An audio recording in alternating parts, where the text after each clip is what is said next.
Certainly needs no introduction. Our own celebrity spokesperson here for the MCWT Diva Tech Talk, Kathleen Norton-Schock. So are we We're live? ready to go. Yes. Okay, sounds good. Yeah, we are underway. The clock is operating. Okay, thanks again, gentlemen, for the opportunity to be on again. This would be I think the 10th time this year for me on one of my favorite subjects, which is women in technology. As you both know, I am a 19-year now volunteer. It will be 19 years this coming January for our local philanthropy that is concentrated very strongly on the fact that only 25%, well, now it's closer to 27% of technology jobs nationwide are staffed by women, which is a problem for the field, and it's a problem for the women. And here in Michigan, we are lucky to have a nonprofit that's about 21 years old now, called the Michigan Council of Women in Technology, that has a BHAG, a big, hairy, audacious goal of making Michigan the #1 state for women and girls in technology. And there's a variety of reasons why that is a thorny issue. And it's something that I personally, as a volunteer, have been tackling for 19 years, in addition to my real career, and many, many women, many people, actually, because we have many male allies, many of whom are leaders in the technology field have been helping us with. So let's talk a little bit about 2021 for MCWT. For us, it was a bit of a breakout year, interestingly. And considering that it was fraught with challenges, everything from the Great Resignation to, of course, post-COVID, the Delta variant, the Omicron variant, the fact that we went from thinking that we had battled COVID well in the state to then coming back about a month and a half ago to being the #1 state for a very negative reason. The fact is we had extremely high COVID cases that hopefully now are under control. But MCWT had a great year in many ways. For instance, this year to our panoply of partners, we added 45 new companies. Now we have some attrition. There are companies that may have been sponsors 5 years ago that will drop out. So we're always around 90 to 100. But right now we have 122 companies who have formally signed up to support our vision to make Michigan the #1 state for women in technology. So that means that they are helping to contribute in a significant fashion to our mission. And one piece of evidence for that is we had this year approximately 21 events. 4 of them are large fundraisers, and the last of those large fundraisers, we always call it our gala.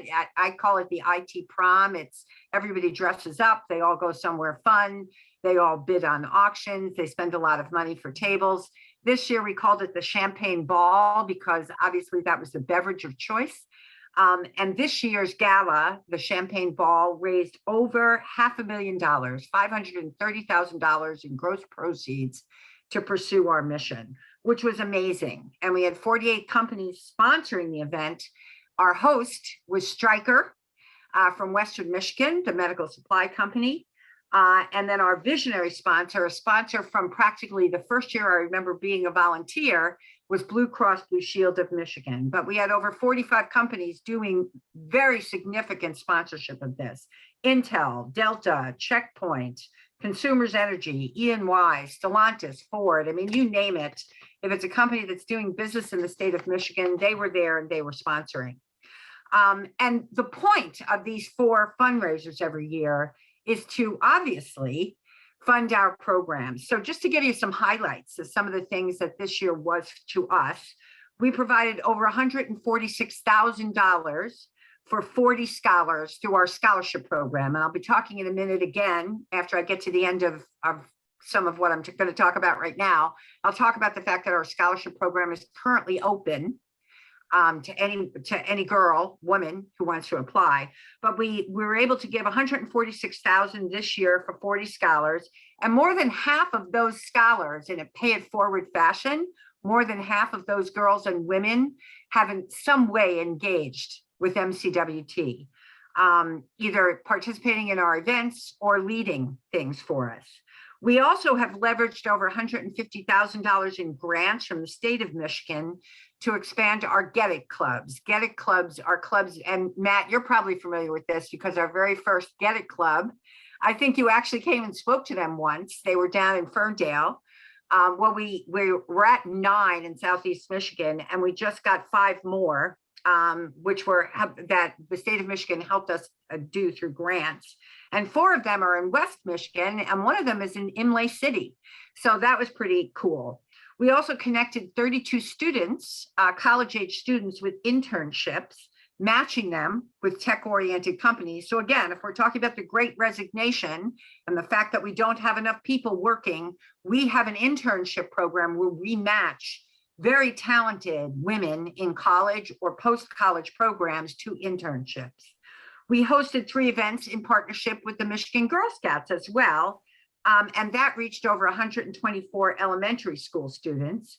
We increased our personal membership, which is a big thing for us. We normally hover around between 900 to 1,000 active members. We've had years where we've been as low as 500.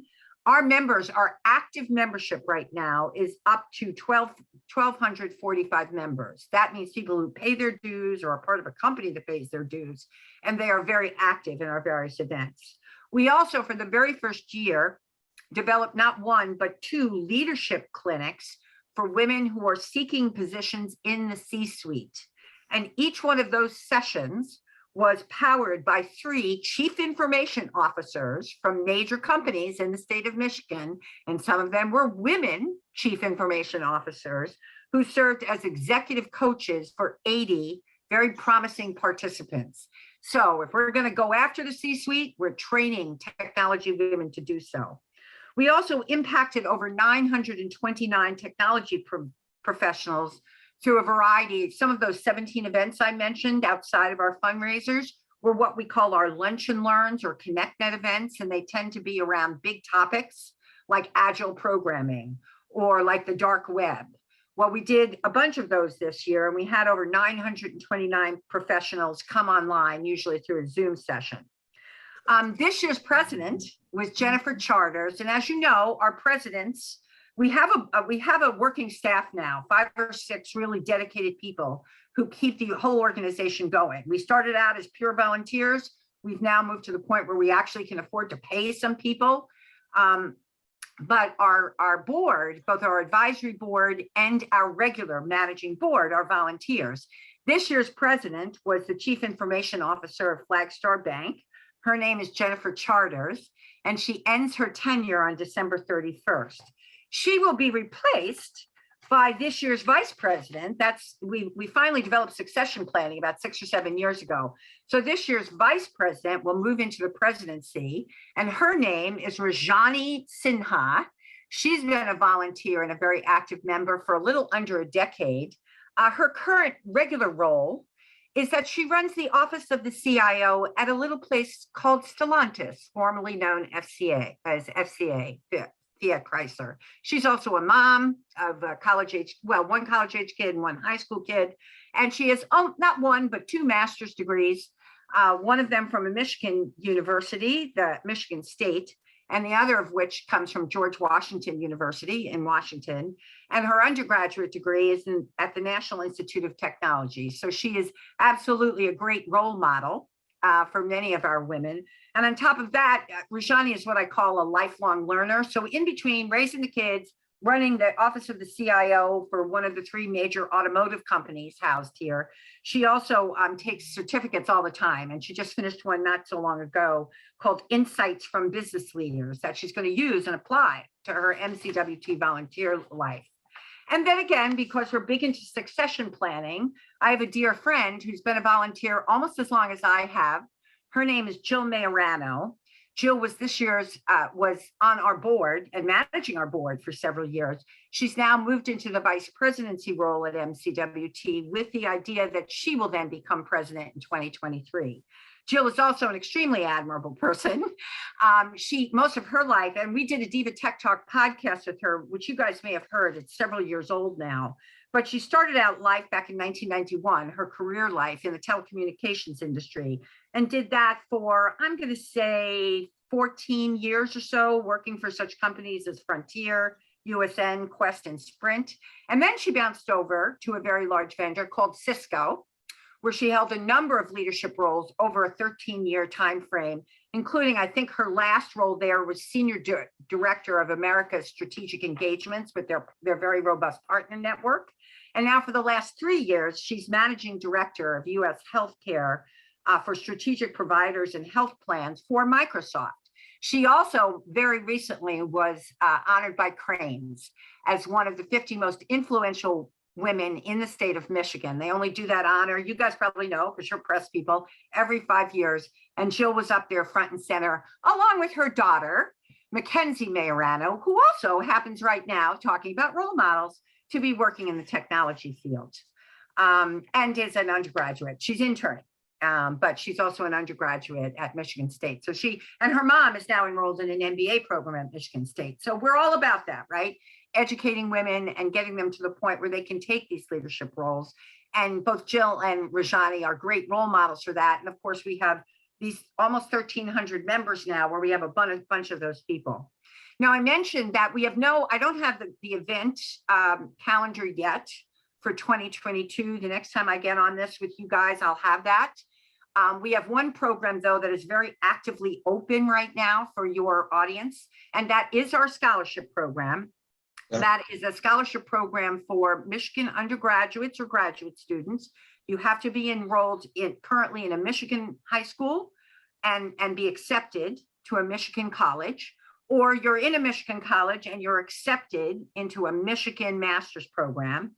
And you have to be a current Michigan resident and a woman and a United States citizen, right? And you have to have a GPA of 3.0 or better.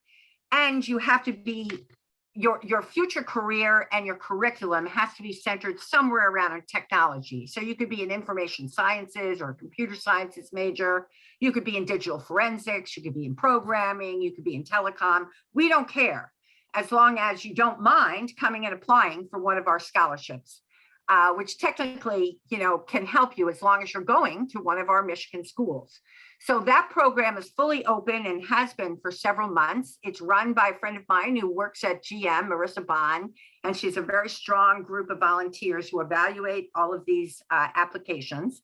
And anyone who has a woman or girl who wants to apply for one of our scholarships can go to www.mcwt.org to programs, university programs, and it's the very first place when you touch university programs, you'll see the scholarship pieces open.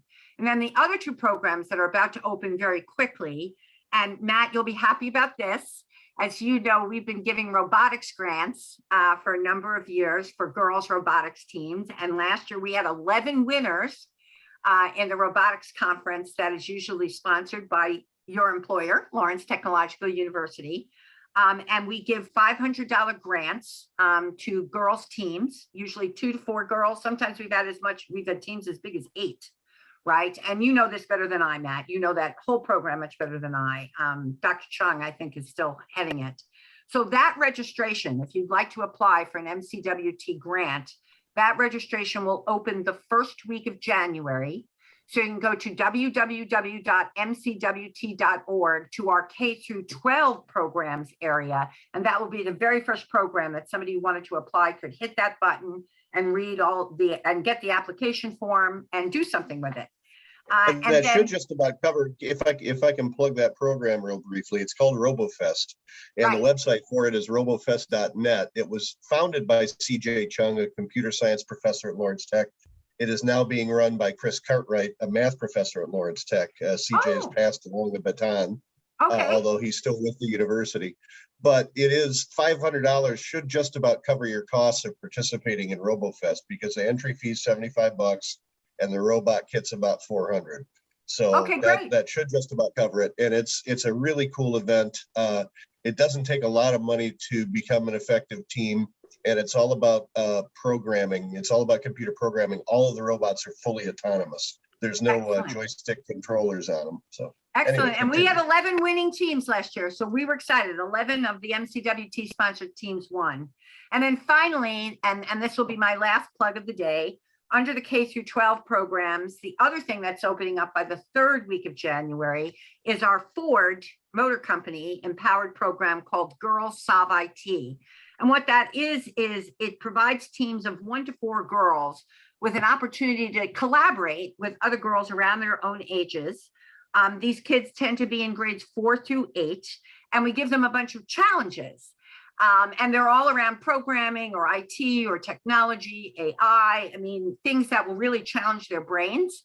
And last year we had 6 teams, and they all won cash prizes and of course appreciation. And we also do some press around all that. Now that will open the third week of January, mcwt.org, touch the K through 12 programs. And that's it for me because we're hitting 3 o'clock.